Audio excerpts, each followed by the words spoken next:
오늘은 요한복음 16장 1절에서 15절 본문의 말씀을 통해 보혜사 성령을 따르라, 보혜사 성령을 따르라는 제목의 말씀으로 예수님의 6번째 고별 설교의 말씀을 나눌 때 세상에서 어떤 고난 속에서도 실족하지 않으시는 모든 성도님 되시길 주님의 이름으로 축복합니다.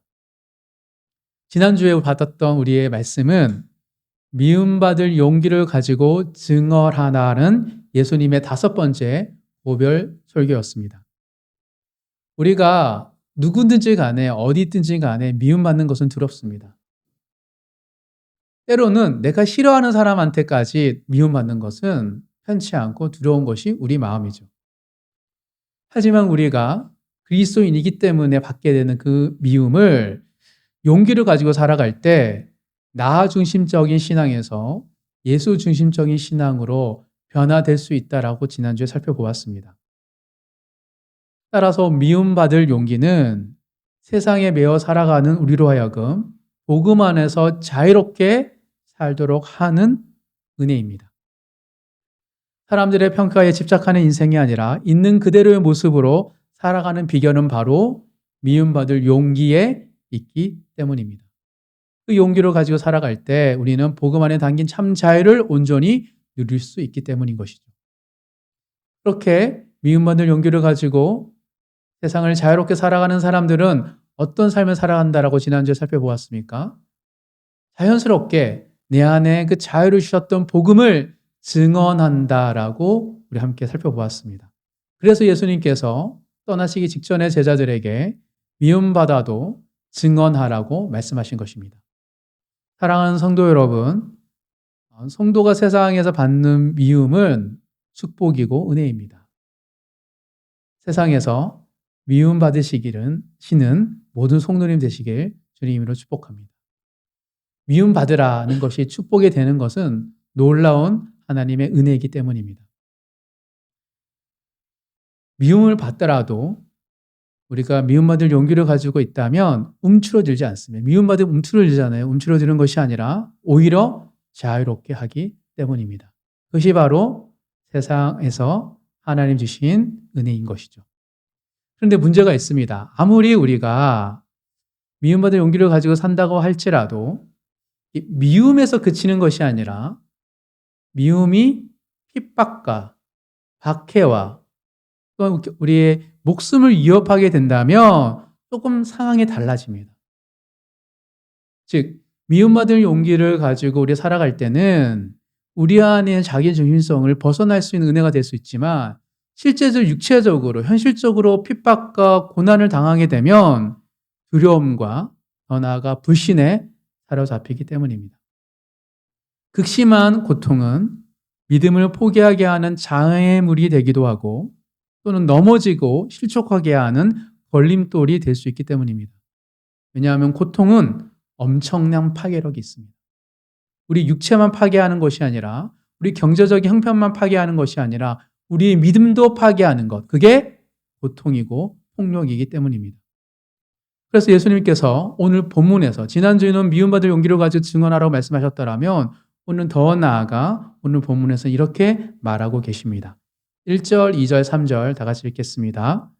내가 이것을 너에게 이름은 너희로 실족하지 않게 하려 함이니 사람들이 너희를 출교할 뿐 아니라 때가 이르면 물은 너희를 죽이는 자가 생각하기를 이것이 하나님을 섬기는 일이라 하리라.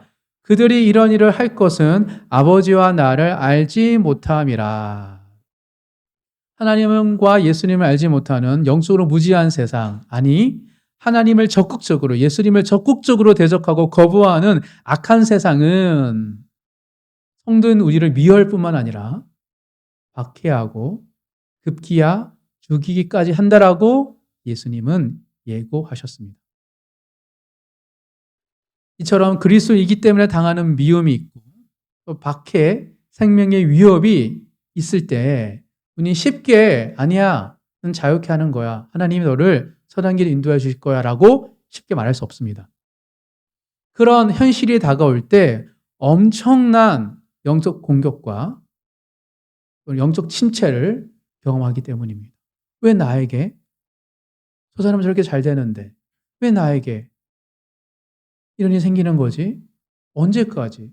일시적인 게 아니라 하루, 일주일, 한 달, 1년, 2년이 지나가면 극심한 영적 침체를 겪게 되기 때문이죠. 그래서 오스리 기니스의 고통 앞에 서다라는 시장 서적을 보면 고통의 문제에 대해서 자세하게 아주 두껍게 다룹니다. 그 중에 한 일부분을 제가 읽어드리겠습니다. 어떤 신앙을 가지고 있든지 악과 고통에 직면하면 감당하기 어려운 극한의 상태에 휩싸이게 된다. 악과 고통의 희생자는 모든 믿음을 포기한 채 주저앉고 싶은 심정을 느낀다. 악과 고통의 희생양이 되면 믿음을 포기하고 싶은 마음이 들어요. 모든 사람이. 이거는 목회자도 상관없습니다. 예수님조차도 겟세마네 동산에서 이 잔을 내게 피하게 달라고 너무 괴롭다라고 얘기할 정도로 고통과 악이 우리한테 다가오면 우리는 흔들려요. 오스리 기니스는 그거를 인정하면서도 불구하고 성경적으로 이 극심한 고통을 이기는 방법, 실족하지 않은 방법을 제시합니다. 읽어드리겠습니다. 삶을 포기하지 않으려면 믿음이 필요하다. 믿음은 인내를 요구하고 인내는 용기를 필요로 한다. 믿음은 인내는 용기를 준다라고 말하고 있습니다. 어떤 희생을 치르더라도 기꺼이 인내하겠다는 우리의 믿음과 성품과 독성에 관한 문제인 것이다. 그와 같은 용기만이 우리의 참된 성품을 드러내고 그런 용기가 있어야만 실현의 용광로 속에서 영적 도덕적인 순전함을 지켜낼 수 있다. 너무 마음에 와닿는 얘기죠. 현실적으로 가능할까? 라는 질문을 던질 수 있습니다. 그래서 이어서 한 예로 이렇게 드립니다. 사람들은 나치 다하루 집한 수용소, 나치가 집권할 때 수용소 중에서 다하루라는 유명한 또 수용소가 있었나 봐요. 거기에서 살아남은 한 영국인 생존자에게 어떻게 그토록이나 잔혹한 강제 수용소 생활을 견뎌낼 수 있었느냐고 사람들이 물었다. 처음에는 그 영국 사람은 잘 모르겠다고 대답했으나 이내 다음과 같이 덧붙였다. 굳이 살려고 애쓰지 않았던 것이 중요했던 것 같습니다. 밤중에 잠을 못 이루거나 마음의 평정을 잃고 근심한 적이 없었습니다. 없었대요.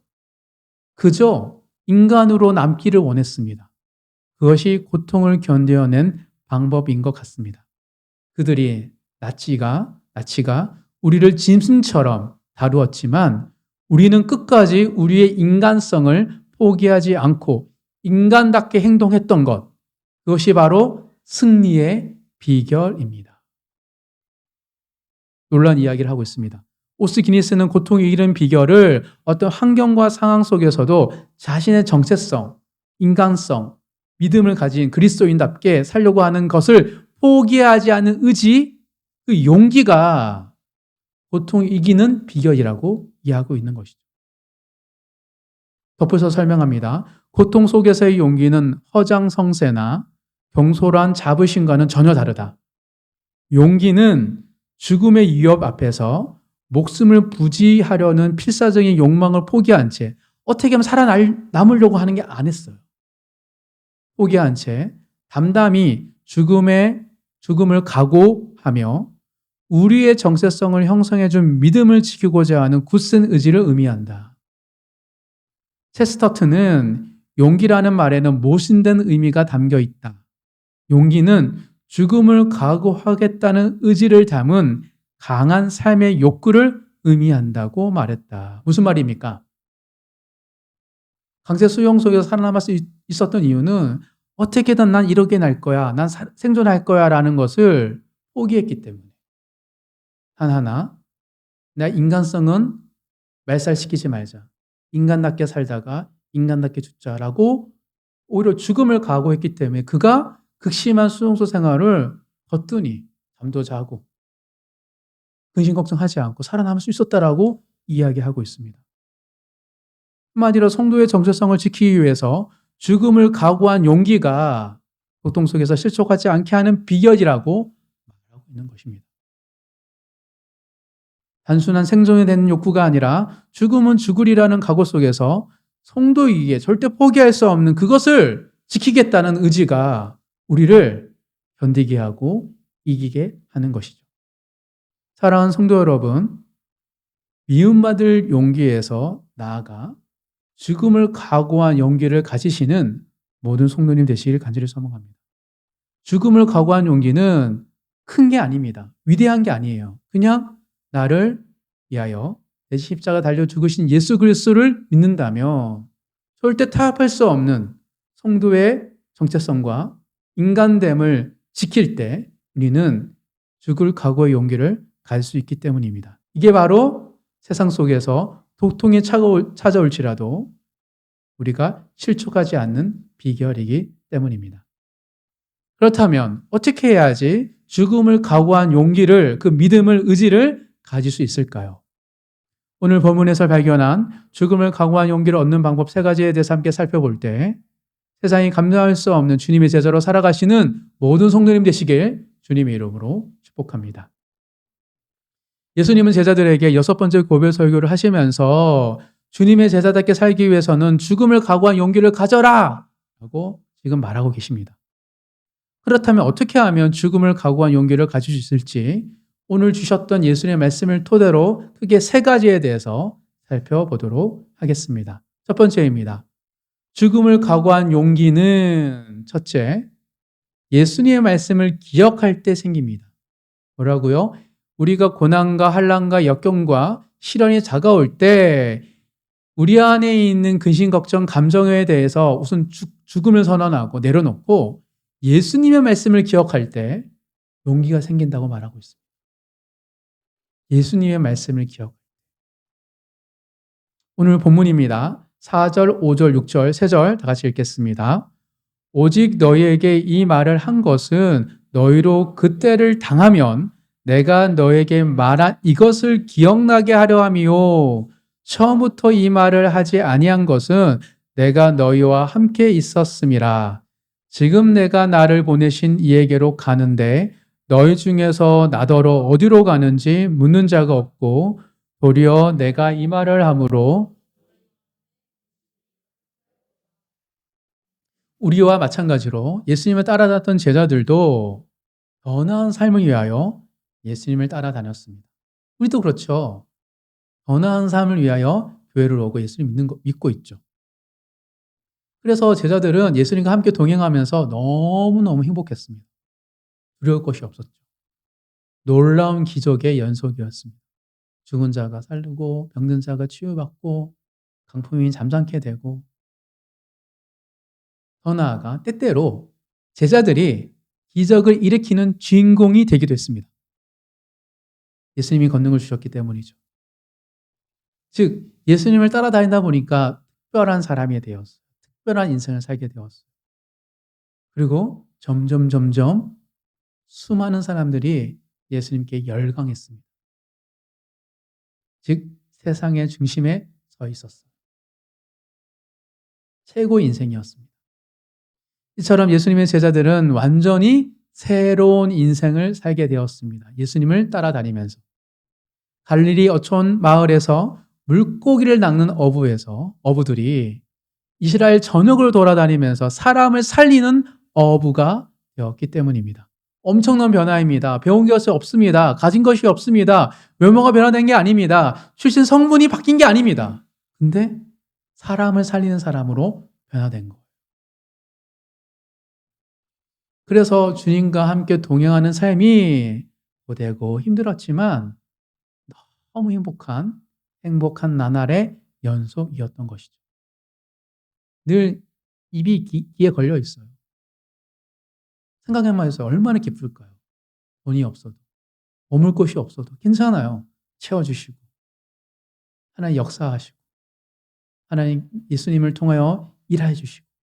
그러니까 점점점 제자들의 마음속에 야, 예수님이 되면 넌 우편에나 좌편에 있을 이런 생각도 하고 그렇잖아요. 예수 잘 믿는데 돈이 없어도 괜찮다고 하는 자꾸 내 삶을 보니까 긍정적으로도 주시고 회사에서 승진해 주시고 하니까 이러다가 내가 높은 자리에 서는 거 아니야? 어떻게 살까? 이런 또 생각도 하게 되는 것. 그건 자연스러운 거잖아요. 그럼 너무너무 행복했습니다. 그런데 어느 순간부터 이 행복이 불안전하다는 것을 깨닫게 되었습니다. 왜냐하면 예수님께서 어느 순간부터 이런 말씀을 하기 시작하셨기 때문입니다. 찾아보겠습니다. 마태복음 16장 21절입니다.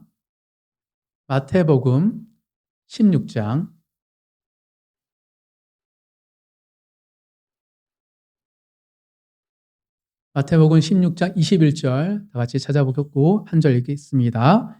이때로부터 예수 그리스도께서 자기가 예루살렘에 올라가 장로들과 대제사장들과 많은 고난을 받고 죽임을 당하고 제3일에 살아나야 할 것을 제자들에게 비로소 나타내시니 이때로부터 비로소 나타내시니 어느 기점부터 예수님께서 갑자기 고난받고 죽임을 당할 것을 이야기하기 시작한 거예요.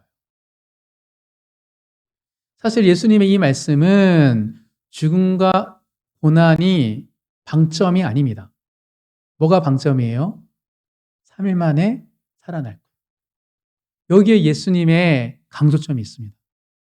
왜냐하면 부활이 없는 죽음은 아무 능력이 없기 때문이죠.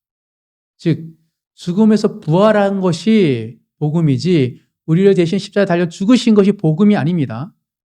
죽고 살아난 것이 복음인 거예요. 그런데 예수님을 따라다니면서 고난과 죽음에 대해서는 전혀 고려하지 않았던 제자들에게 있어서 부활의 메시지는 마음에 와닿지 않았어요. 무엇이 마음에 와닿았죠? 고난 당하고 죽는다. 이게 마음에 사로잡힌 거예요. 그래서 제자들은 예수님과 어울리지 않는 인생 결말이라고 생각했습니다. 고난 당한다고? 죽으신다고? 그런 일 있을 수 없지. 더불어 제자들도 원하지 않았습니다. 그래서 제자들은 고난받고 죽으실 실패자 예수에 대해서는 전혀 고려하지 않았기 때문인 것이죠. 그들은 유대인의 왕으로 이 땅에 오신 예수님을 믿고 따랐습니다. 그러니까 좌편에 우편에 누가 앉을지 서로 싸운 거예요. 단 한순간도 그들이 예수님이 왕이심을 그들은 신뢰했고 믿었고 확신했기 때문입니다. 그래서 제자들이 예수님께서 고난당하다가 죽고 부활하실 건 얘기를 듣고 어떻게 제자들이 반응합니까? 예수님의 말씀을 부정하고 바꾸려고 시도합니다. 마태복음 16장 22절, 그 다음 절 22절 다 같이 읽겠습니다. 베드로가 예수를 붙들고 항변하여 이르되 주여 그리 마옵소서 이 일이 결코 주께 미치지 아니하리이다. 베드로가 항변합니다. 원어로 볼 때 항변하다는 건 뭐냐? 혼낸다는 거예요. 혼내요, 베드로가. 예수님, 약한 마음 가지지 마세요. 여기까지 왔잖아요. 힘내요. 너무 지쳤어요. 잠 못 주무시고 너무 야근하고 그래가지고 그래요. 파이팅! 힘내요! 그러면서 마치 어린애처럼 다루고 있는 거죠. 야단칩니다. 그리고 결단코 고난과 죽음은 예수님께 미치지 않을 거라고, 우리가 용납하지 않을 거라고 베드로가 말을 하고 있습니다. 한마디로 실패자의 예수는 절대 용납할 수 없다라고 말하는 겁니다. 그리고 고난과 죽음이 없는 예수를 우리가 만들겠다라고 다짐하고 있습니다. 그러자 예수님께서 베드로와 제자들에게 이렇게 답변하시죠. 23절 다 같이 읽겠습니다. 예수께서 돌이키시며 베드로에게 이르시되 사탄아 내 뒤로 물러가라. 너는 나를 넘어지게 하는 자로다. 내가 하나님의 일을 생각하지 아니하고 도리어 사람의 일을 생각하는도다 하시고, 예수님께서 제자들에게 하신 말씀 중에서 가장 강하고 단호한 말씀입니다. 사탄아 내 뒤로 물러가라. 너는 나를 넘어지게 하는 자다. 아니 이게 바리새인들에게 제사장들 하는 말이 아니에요. 제자들에게, 베드로에게, 제자들에게 하는 말씀입니다. 사탄아 물러가라. 너는 나를 넘어지게 하는 자로다. 이보다 센 말은 없습니다. 왜 이렇게 말씀하시죠? 예수님은 고난과 죽음이 없는 신앙은 사탄의 유혹이고 오히려 영적인 걸림돌이라고 아주 강력하게 누구에게? 베드로와 제자들에게 말하고 있는 것입니다. 고난과 죽음이 없는 신앙은 없어. 그건 거짓 믿음이야. 라고 말하고 있는 것이죠. 여기서 우리가 알 수 있는 사실은 무엇이죠? 우리의 생각과 예수님의 생각이 완전히 정반대라는 것입니다. 우리는 고난과 죽음이 인생의 신앙의 걸림돌이라고 생각합니다. 아니, 예수 잘 믿고 신앙생활 잘하며 고난이 없고 어려움이 없어야지. 우리 예수 잘 믿는데 갑자기 병이 들거나 회사에서 어려움을 당하거나 경제적인 궁핍을 당하면 그게 신앙의 걸림돌이라고 생각하는데 예수님은 정반대입니다. 고난과 죽음이 없는 신앙이 우리에게 영적 걸림돌이라고 말하고 있습니다. 그 충격을 주시고 이것이 복음이라고 말씀하시면서 완전히 명확하게 선포하시죠. 마태복음 16장 24절 25절 두 절 읽겠습니다. 이에 예수께서 제자들에게 이르시되 누구든지 나를 따라오려거든 자기를 부인하고 십자가를 지고 나를 따를 것이니라. 누구든지 제 목숨을 구원하고자 하면 잃을 것이요 누구든지 나를 위하여 제 목숨을 잃으면 찾으리라. 완전히 명확하게 선포하십니다. 이게 복음이라고. 즉 오늘 본문에서 예수님의 떠남에 대해서 이야기할 때 근심하는 제자들의 모습을 볼 때 제자들은 마태복음 16장 얘기를 들을 때도 그리고 예수님이 죽기 전날 밤에도 여전히 죽음과 고난이 없는 신앙을 포기하지 못했습니다. 그래서 근심한 거예요. 예수님이 죽는 그 전날 밤에도 제자들은 죽음과 고난이 없는 신앙을 포기하지 못했어요. 그래서 근심한 거죠. 그러니 예수님께서 떠나신다고 지금 말하고 있는데 어디로 가실지 어느 누구도 물어보지 않고 있는 것이죠. 그런 걸 생각할 겨를이 없어요. 고난? 죽음? 근데 예수님뿐만 아니라 나한테도 그런 일이 다시신다고? 그러니까 이런 생각이 가득한 거예요. 주님이 떠나시면 나는 어떻게 살지? 내가 고난과 죽음을 감당할 수 있을까?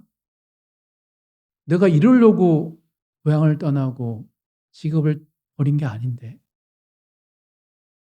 본전 생각나고 심란한 거예요. 그러니 지금 예수님이 떠날 때 표정이 죽음을 불사하고 떠나는 예수님 표정이 정말 근심 걱정이 가득한지 아니 기쁜지를 보지도 못하고 도대체 어디로 떠났는지 묻지도 않고 떠나고 보혜사 성령에 대해서도 궁금하지 않아요. 오로지 그냥 고난, 죽음, 나 그거 못하는데 이런 생각만 가득한 것이죠. 자기의 중립적인 생각과 감정에 휩싸여서 제자들도 예수님의 형편과 예수님의 뜻과 앞으로 일어날 일에 대해서 묻지를 못하는 겁니다. 사랑하는 성도 여러분, 우리가 고난이 찾아오고 역경이 찾아올 때 당연히 우리도 제자들처럼 반응할 수 있습니다. 하지만 그 순간 기억해야 됩니다. 예수님이 하신 말씀. 고난과 죽임이 없는 신앙은 거짓된 신앙이라는 주님의 말씀을. 아, 그렇구나. 이렇게 당연하구나. 그리고 십자가를 질 수 있겠구나. 내가 죽고 오히려 내가 살 수 있겠구나. 부활은 고난과 죽음을 통해 이루어지는 거구나. 고난 없는 영광은 없구나. 라는 것을 생각할 수 있는 기회가 있는 것이죠. 고난과 역경이 찾아올 때 예수님이 하셨던 그 말씀을 기억하시는 모든 성도님 되시길 주의 이름으로 축복합니다.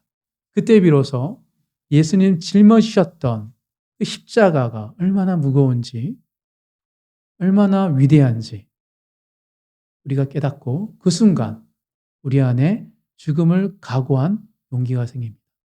아, 이래서 많은 믿음의 선배들이 죽음은 죽으리라는 마음 가지고 신앙을 지켰구나.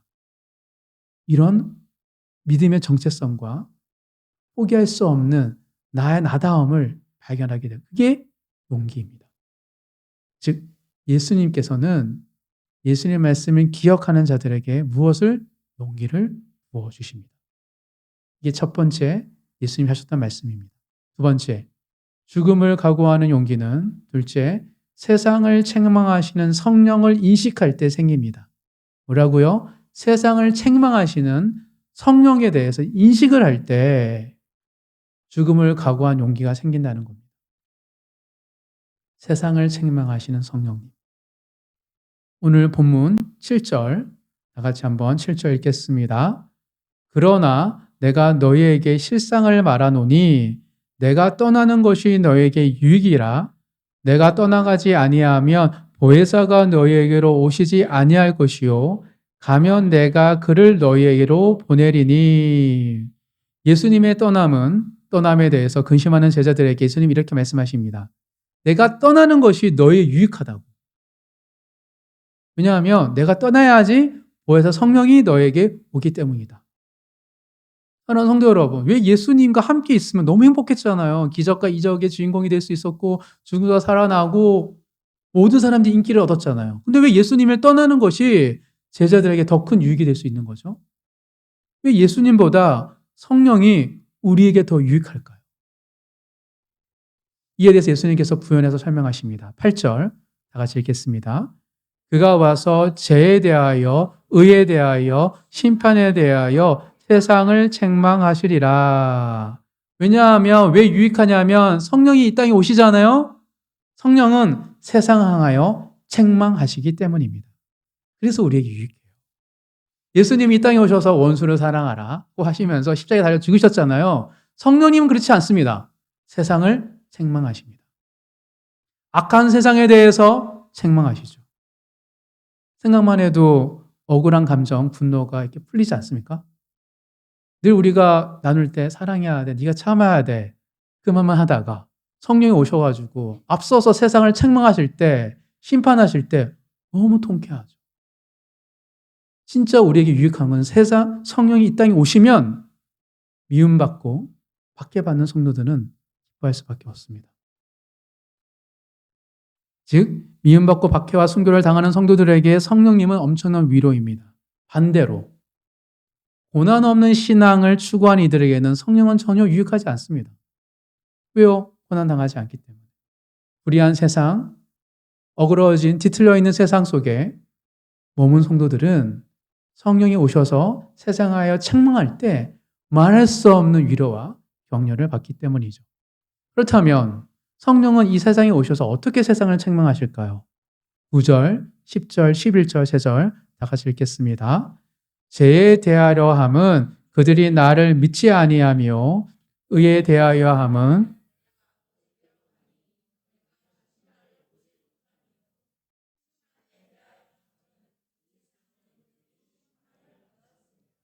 이 본문 3절을 가지고 성령이 행하시는 세상을 향한 사역을 다 할 수는 없지만 이 본문에서 말하는 것은 찾을 수 있습니다. 크게 3가지입니다. 하나는 성령이 행하시는 세상을 책망하시는 방법, 하나는 첫 번째는 예수님을 믿지 않는 것이 뭐라고요? 예수님을 믿지 않는 것이 죄라고 성령이 책망하십니다. 세상을 향하여서 예수를 믿지 않는 세상을 향하여서 예수를 믿지 않는 것이 죄야 라고 책망하십니다. 세상은 나름의 도덕과 윤리적인 잣대를 가지고 때로는 법의 기준을 가지고 죄를 정의합니다. 준법 정신, 준법을 지키지 못하는 사람들, 사회적 합의 속에서 이거는 죄가, 이거는 죄라고. 그런데 성령님은 인간 사회가 정한 규칙이 죄의 기준이 될 수 없다라고 하시면서 오로지 예수님을 믿지 않는 것, 하나님의 세상, 하나님이 악한 세상에 보내신 예수님을 믿지 않는 것이 죄라고 선포하신다는 겁니다.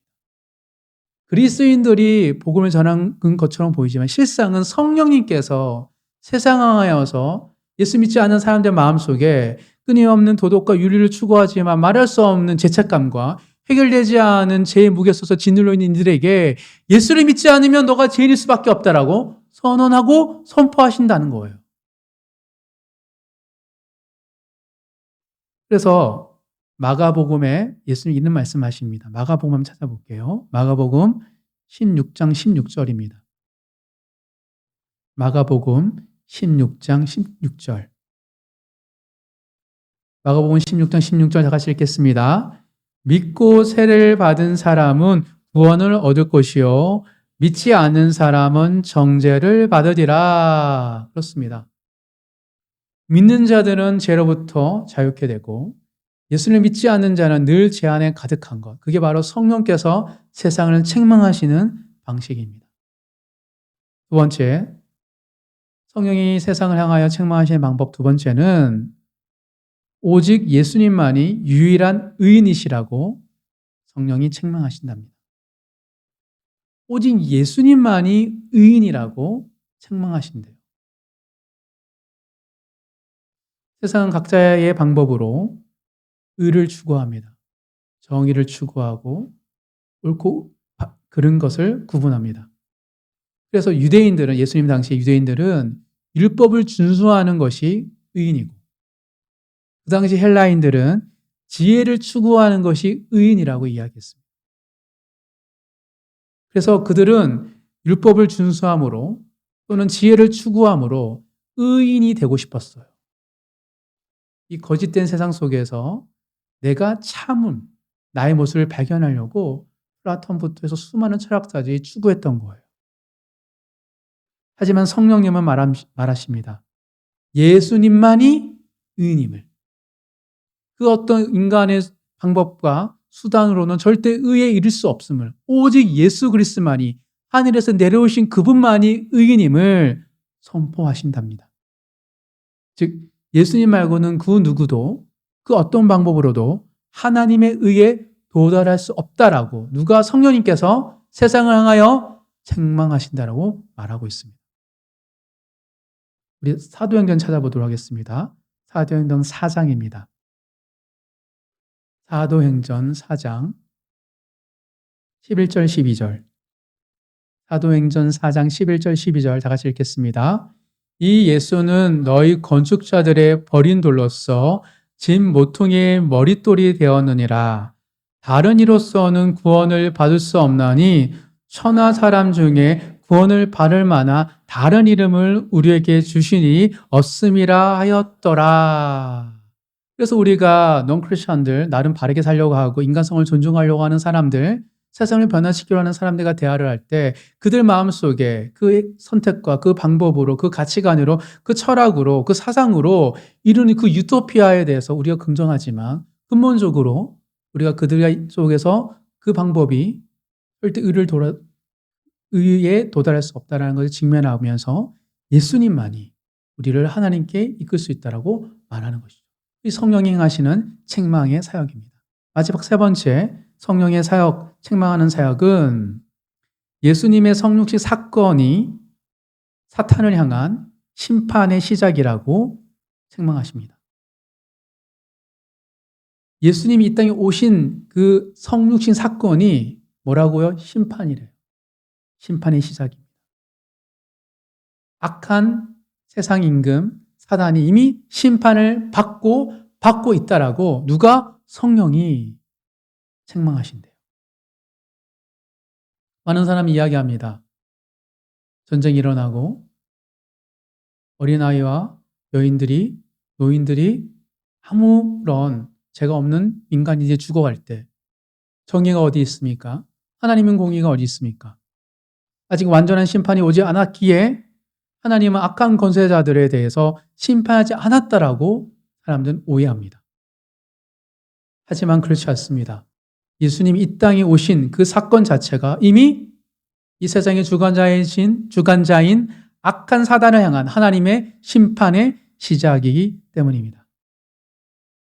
그래서 성령님께서는 지속적으로 세상의 주관자인 사단에 대해서 심판하시고 책망하십니다. 악한 사단이 이 세상을 좌지우지할 수 없습니다. 오히려 사탄이 성령을 두려워하고 도망다니고 성령의 심판과 책망을 무서워 떨기 때문이죠. 그래서 야고보서에서 이렇게 말합니다. 읽어보겠습니다. 야고보서 4장입니다.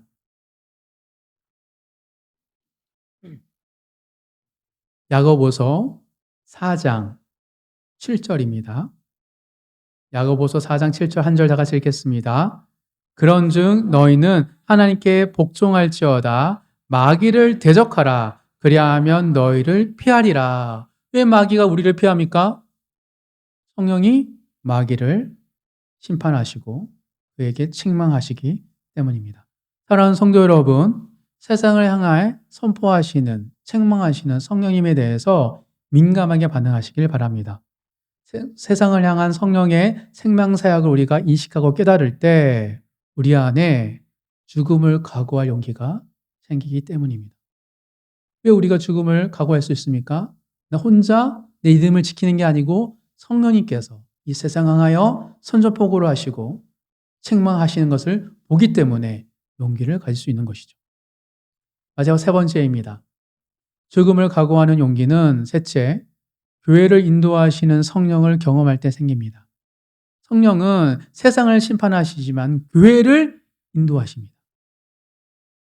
교회 공동체를 인도하시는 성령을 경험할 때 우리 안에 용기가 생기기 때문입니다. 오늘 본문입니다. 12절, 13절, 14절, 15절, 4절을 다 같이 읽겠습니다. 내가 아직도 너희에게 이를 것이 많으나 지금은 너희가 감당하지 못하리라.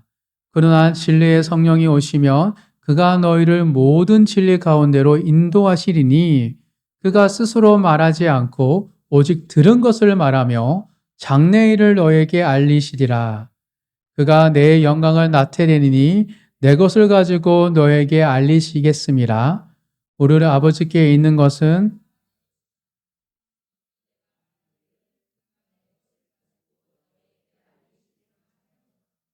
아멘.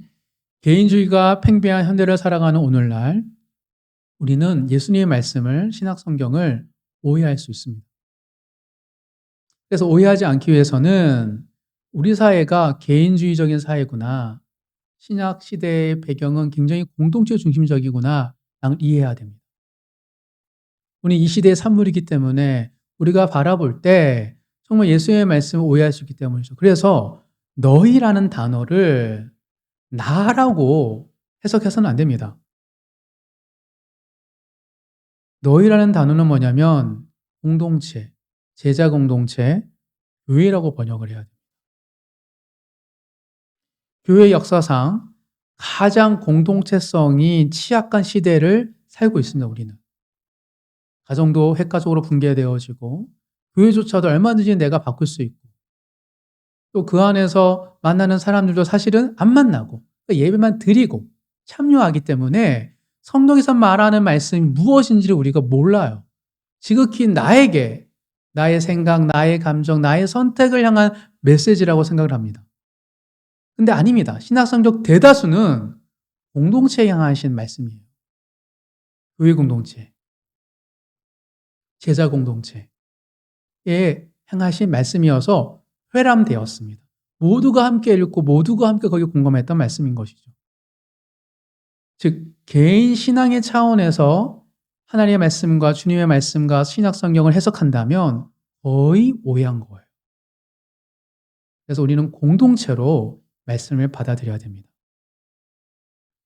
그래서 우리가 이런 핵가족화 그리고 개인주의 세상을 살다 보니까 성령께서 교회 공동체에 역사하시는 인도하시는 것을 잘 몰라요. 성령께서 말씀하지 않는 게 아니고 말씀하시는데 내 생각, 내 감정, 내 선택만 생각하다 보니까 성령이 우리 공동체에 어떤 일을 행하셨는지에 대해서 무지한 것이죠. 성령께서는 최초로 그리스도인이라 불림받았던 안디옥 교회에 이렇게 말씀하시고 이끄셨습니다. 한번 찾아보겠습니다. 사도행전 13장입니다. 사도행전 13장 1절, 2절, 3절 다 같이 읽겠습니다. 안디옥 교회의 선지자들과 교사들이 있으니 곧 바나바와 니게르라 하는 시므온과 구레네 사람 느기오와 분모막 헤롯의 젖동생 마나요 및 사울이라. 주를 섬겨 금식할 때에 성령이 이르시되 내가 불러 시키는 일을 위하여 바나바와 사울을 따로 세우라 하시니 이에 금식하며 기도하고 두 사람에 안수하여 보내니라. 성령께서 말씀하실 때 바울에게 말한 게 아니에요. 바나바에게 이야기한 게 아니에요. 그 공동체 핵심 리더십들에게 동시에 얘기합니다. 따로 세우라고. 놀랍죠. 근데 둘이 같이 떠나잖아요. 1차 전도 여행을. 근데 이제 마가 때문에 대판 싸우고 2차 전 따로 가잖아요. 원래 따로 세우셨어요. 성령께서는 우리 삶에, 나의 삶이 아닙니다.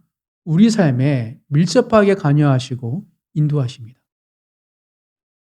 이렇게 성령 충만한 교회, 믿음으로 모든 지역 사회가 너는 그리스도인이잖아 라고 불림받았던, 그리하여 사도 바울을 통하여서 그 세계 선교의 전초 기지 역할을 했던 안디옥 교회에게도, 기타 다른 교회에게도 말씀하시지만 1세대, 2세대, 3세대가 돼서 BC 90년경에 이제 우리도 그렇잖아요. 한 세대는 부흥의 세대가 있고 이 정체기가 있고 이 쇠퇴기가 있는데, 쇠퇴하는 교회에도 성령이 말하고 계십니다.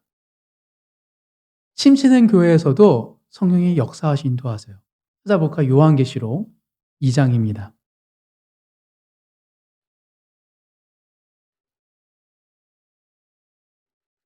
요한계시록 2장 7절. 요한계시록 2장 7절 다 같이 읽겠습니다. 시작. 귀 있는 자는 성령이 교회들에게 하시는 말씀을 들을지어다. 이기는 그에게는 내가 하나님의 낙원에 있는 생명나무의 열매를 주어 먹게 하리라. 일곱 교회에 향한 예수님 말씀을 사도 요한이 들었을 때 모든 교회에게 말해요. 귀 있는 자는 성령이 교회들에게 하시는 말씀을 들어라. 첫상을 잃어버리고, 그리고 우쭐거리는 교회, 그리고 이단 문제로 곤혹을 치르는 교회, 성적으로 너무 관대해 세속화된 교회에 행하여서 성령이 말하고 계세요. 귀 있는 자는 들을지어다 라고 말하고 계십니다. 사랑하는 성도 여러분, 하나님은 우리 교회 공동체에 성령을 통하여 말하고 계십니다. 믿음의 눈으로 성령의 음성을 들으시는 모든 성도님 되시길 간절히 소망합니다.